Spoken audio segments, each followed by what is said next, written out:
Kung bago ka lang sa channel na to at isa kang true-blooded Aldab Nation na nagmamahal po kila Maine Mendoza at Alden Richards, tama po ang channel na pinuntahan mo, kaya consider na kitang bagong subscriber.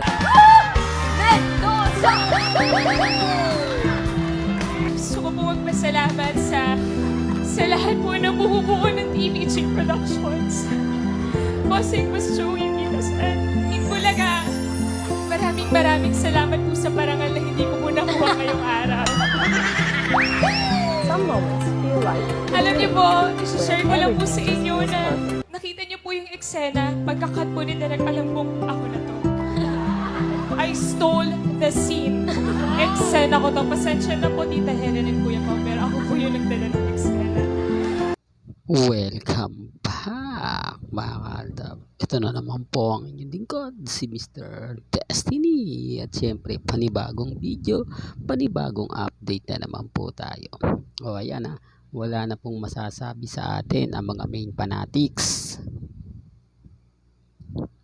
Dahil puro kay Mengay po muna ngayon ang ating topic.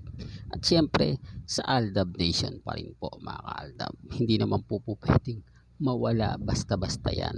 Basta kung gusto nyo lang naman po na mga update, kung gusto nyo lang naman po yung pinaka-latest sa mga nangyayari po kina Alden at kay Maine, pupunta lang po kayo sa channel ni Mr. Destiny. Dito po sa channel natin, 101% updated po tayo.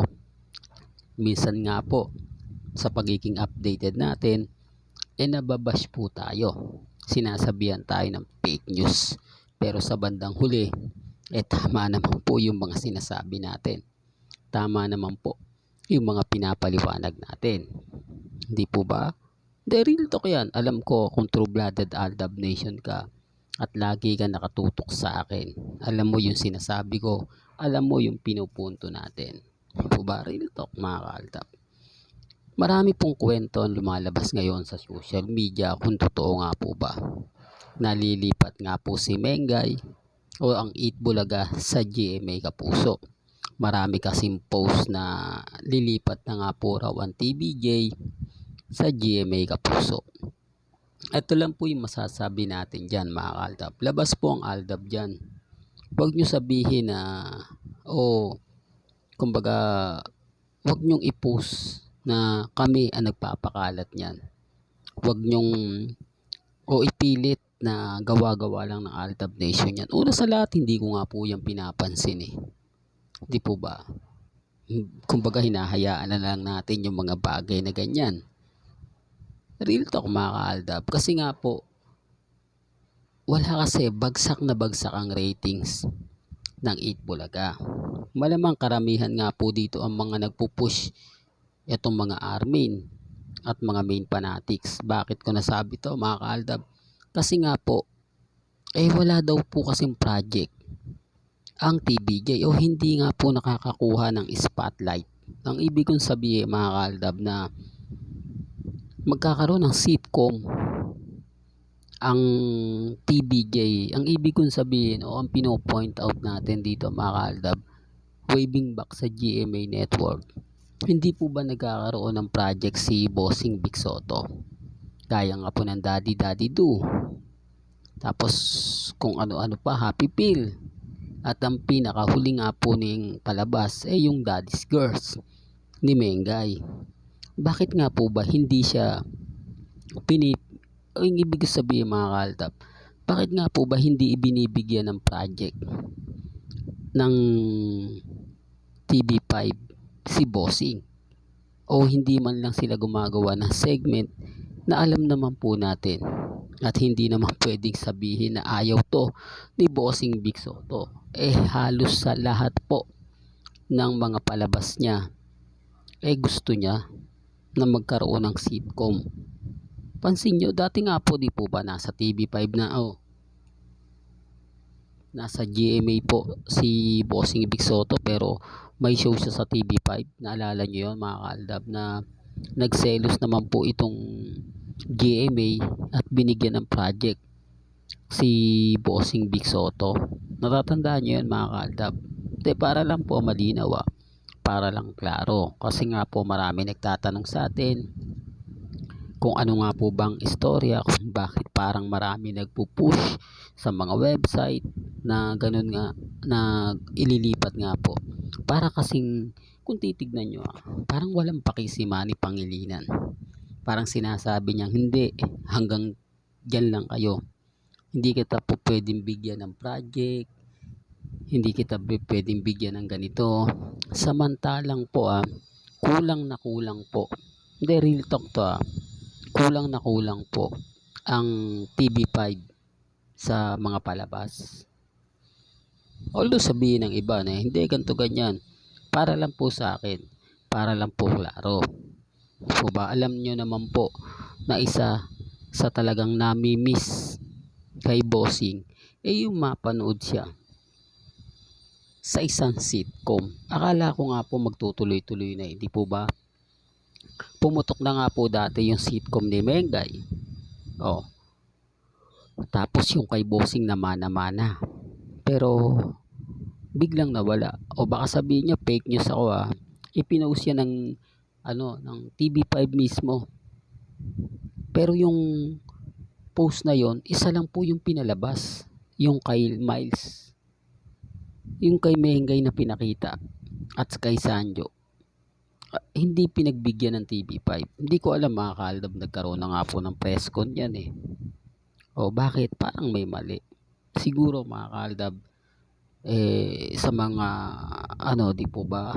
Well, ako wala akong pakialam dyan mga kaaldab Sabi ko nga po sa inyo, nakapokus lang po ko kila Mengay at kay Alden. Kaya nga po hindi ko na pinakikialam yung mga bagay na ganyan. Hindi po ba? Real talk mga kaaldab. Kasi nga po, basta kung saan lang po ako nakapokus, kung ano nga lang po ba yung binibigay ko, yun lang naman po. Sa mga ayaw pong maniwala, nire-respeto natin yan at ginagalang. Kasi sabi ko nga po sa inyo, tignan nyo po muna bago kayo mag-react. Tignan nyo muna, busisiin nyo muna. Siguro yun ang nagiging rason. O yun talaga yung nakikita kong rason. Kung bakit po lilipat ang TVJ sa GMA Kapuso. Di po ba? Sabi ko nga po sa inyo, ano lang naman yan yung kumbaga away-away network lang yan Pero pagdating sa huli, sila pa rin naman po Hindi po ba? Kasi bakit mo nga naman pagtsatsagaan ng isang network na ang baba ng ratings, ang baba ng kumbaga views, tapos yung sponsor pa kukuntit na babawasan. Imbis na parami ng parami, spaghetti siya, pababa ng pababa. Sila na po nagsasabi na kung mapapansin mo, hindi na siya ganun ka dami ng sponsor. Siguro naman po napapanood nyo na yan. Siguro naman po nakikita nyo naman yan. Lalo na nga po kapag ang segment one for all for one, na kung saan dati-rati punong-puno. Well, hindi ko na ipapaliwanag yan kung bakit yung mga sponsor po ganun na lang po yung pagkawala. Mas minamabuti pa po nila sa iba. Mas tinititigan pa po nila yung kumbaga kung saan sila kikita at kung saan sila masasabing mas malawak, di po ba? Mas kumbaga alam nila na mas marami nanonood. Alam nila na mas maraming tao ang tumitingin. Yun ang isa sa rason mga kaaldab kung bakit nga po ganito yung pinupush ng TV5 o ng TVJ. Baka sabihin nyo, aldab yan. Lagi kong pinapaliwanag, hindi po namin yan gagawin. Never po kaming makikisawsaw para lang po magsama muli sila Mengay at si Alden. Kay Mengay lang at kay Alden, panalo na po kami. Hindi po ba real talk mga kaaldab?